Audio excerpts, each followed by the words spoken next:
En este vídeo vamos a ver cómo se aplica el contraste chi cuadrado o prueba de independencia.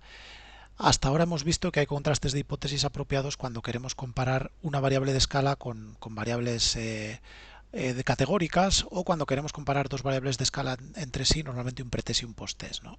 En este caso vamos a ver qué pasa cuando queremos comprobar si existe relación entre dos variables nominales o ordinales, ¿no? Entre variables categóricas. Y en ese caso tenemos que aplicar un contraste de hipótesis que se realiza a partir de la tabla de contingencia de las dos variables que queramos comparar. Lo que vamos a hacer en el hilo de un vídeo anterior es comprobar si existen diferencias, si existe una relación significativa entre la comunidad autónoma de la persona, del sujeto que está muestreado, Castilla y León y Andalucía, y el nivel socioeconómico, nivel bajo, medio o alto. Es decir, si existen niveles socioeconómicos más elevados en Andalucía, en Castilla y León, o no existen niveles socioeconómicos más elevados en ninguna de las dos provincias, ¿no? En ninguna de las dos comunidades autónomas. Así que vamos a pedir primero la tabla de contingencia. Aquí la tenemos y añadimos comunidad autónoma, vamos a ponerla en filas, da igual poner una en filas, otra en columnas, el resultado del contraste, que es esta tabla de aquí abajo, va a ser exactamente igual, y el nivel socioeconómico en columnas. Lo primero que vemos es la tabla de contingencia. En Castilla y León hay 200 sujetos y en Andalucía 60, por lo que la comparación directa de estos valores intermedios era complicada y era mejor pedir, ¿verdad?, un porcentaje. En este caso, como tiene más sentido quizá comparar Castilla y León con Andalucía, sujetos castellano-leoneses con andaluces en cuanto a su nivel socioeconómico, pues vamos a pedir el porcentaje por filas para saber del 100% de personas castellano-leonesas qué niveles socioeconómicos hay, y lo mismo en Andalucía. Así que nos vamos a celdas y le pedimos el porcentaje por fila. Una vez que tenemos ese porcentaje ya es más fácil de interpretar. Fijaos, a nivel de la muestra parece que en Castilla y León hay un 30% de personas con nivel socioeconómico alto, mientras que en Andalucía ese porcentaje solo es del 18%. Lo mismo me pasa, o lo contrario me pasa con el nivel socioeconómico bajo, ¿verdad? Que en Castilla y León hay un porcentaje, un 10% inferior más o menos, de personas con nivel socioeconómico bajo que en Andalucía. Muy bien. Estas diferencias, lo que nos tenemos que preguntar ahora es si estas diferencias de porcentajes, en el nivel medio prácticamente la distribución de porcentajes es la misma, pero en el nivel alto y en el bajo se distancian más o menos un 10%, nos tenemos que preguntar si esas diferencias de porcentajes son suficientes como para poder considerar y aceptar que existen diferencias significativas, o que existe una relación significativa en este caso entre la comunidad autónoma y el nivel socioeconómico. En el caso de que sí que exista una relación significativa, lo que estaremos confirmando es que los niveles socioeconómicos de los castellano-leoneses, de la población de sujetos castellano-leoneses de los que proviene esta muestra, son significativamente diferentes a los niveles socioeconómicos de la muestra andaluza. El contraste es el contraste chi cuadrado, que tiene como hipótesis nula que las variables son independientes, que no están relacionadas, es decir, que da igual la comunidad a la que pertenezcas, que el nivel socioeconómico es el mismo, y la hipótesis alternativa sería que las variables están significativamente relacionadas, es decir, que el nivel socioeconómico es diferente en función de la comunidad autónoma a la que pertenezcas. En este caso, tenemos un p-valor por encima de nuestro nivel alfa, que es del 5%, 0,07 está por encima de 0,05, y por lo tanto, a pesar de estas diferencias que nosotros vemos en la muestra, no podemos confirmar a nivel poblacional que existan diferencias en los niveles socioeconómicos de las personas o de la población de castellano-leoneses y andaluces de la que proviene esta muestra.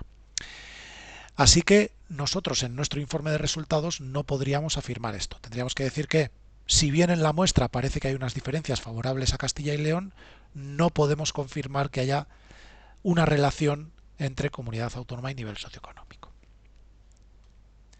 Bueno, hemos visto un caso en el que no hay diferencias significativas y en el que hemos aplicado una variable ordinal con una variable nominal. Podríamos plantearnos otro caso en el que relacionamos o bien dos variables nominales o bien dos variables ordinales entre sí, ¿no? Por poner un ejemplo muy claro en el que sí que va a haber relación significativa, vamos a ver la relación que existe entre estudios del padre y estudios de la madre.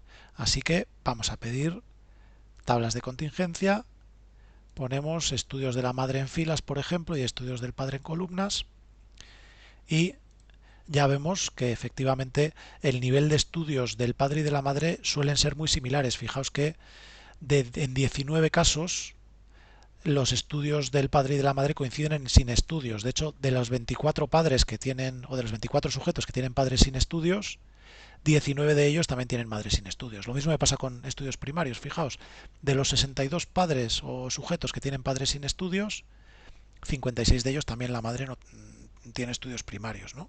Lo mismo en estudios secundarios, un poquito, la tendencia es un poquito menos clara, pero de 80 casos en los que un sujeto tiene padres con estudios secundarios, 18 en 58 también la madre tiene estudios secundarios. Y lo mismo con estudios universitarios. Por lo tanto, cuando vemos esta tendencia en variables ordinales en una tabla de contingencia a que los valores más altos se encuentren en esta diagonal principal, podemos confirmar que existe una relación significativa entre ambas variables claramente. Y por eso, en el contraste chi cuadrado, me aparece un p-valor que está por debajo de 0,05, en este caso claramente por debajo. Por lo tanto, rechazo la hipótesis nula del contraste y puedo confirmar que existe relación significativa entre ambas variables. ¿De qué tamaño es esta relación? Es decir, ¿cuál es el tamaño del efecto? Pues el tamaño del efecto de esta relación será igual al coeficiente de correlación entre ambas variables. En este caso son dos variables ordinales, por lo tanto, no tiene sentido que yo utilice coeficiente de contingencia o el phi, sino que el estadístico que debería utilizar sería la coeficiente de correlación de Spearman. Así que en este caso me voy a ir a regresión, correlación, y le voy a pedir entre ambas variables la correlación de Spearman. Ahí la pedimos, lo voy a poner que se vea un poquito más claro y aquí la tenemos. 0,690. Por lo tanto, confirmamos que existe, en base a la tabla de contingencia, que existe una relación significativa entre los estudios del padre y los estudios de la madre. Confirmamos que el tamaño de esa relación es un tamaño alto, tenemos un valor casi en 0,7 que ya delimita una relación muy alta, y al ser este valor positivo y al ver la tabla de contingencia, podemos confirmar que la relación entre ambas variables es directa, es decir, las personas que tienen madres con estudios elevados también tienden a tener padres con estudios elevados. Muy bien, pues hasta aquí este contraste. Este es más facilito que los anteriores, es muy sencillo y bueno, es interesante pues eso, cuando queremos relacionar variables nominales o ordinales entre sí.